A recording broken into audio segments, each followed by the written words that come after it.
Richie Rivero, ipinagkalat nga ba nakabit si Andrea Brillantes ni Daniel Padilla? Naging matunog ang naging hiwalayan noong nang sikat na basketball player na si Richie Rivero at kapamilya actress na si Andrea Brillantes dahil sa sinasabing third party sa relasyon nila. Ang itinuturong na dahilan ng kanilang hiwalayan ang bagong girlfriend ngayon ni Richie Rivero na si Leren May Bautista.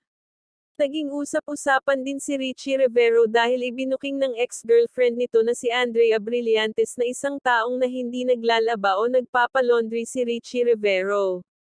Kaya naman tinire at pinagpiestahan ito ng mga netizens at lalong-lalo na ng mga fans ni Andrea. At hanggang sa ngayon ay nakatatak pa rin sa mga netizens ang issue na ito ni Richie Rivero.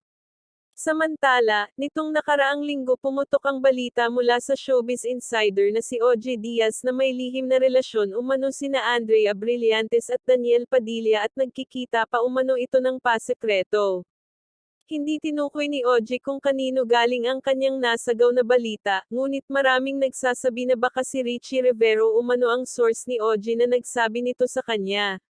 Matapos nang kumalat ang balitang ito, tila natahimik ang mga netizens sa pangbabash kina Richie at girlfriend nitong si Leren, at ngayon ay si Andrea Brillantes naman ang pinagpepiestahan ng mga netizens. May mga nagsasabi pa na mukhang ito na ang ganti ni Richie kay Andrea dahil sa mga pagsasipubliko nito noon na alang kanyang mga sekreto.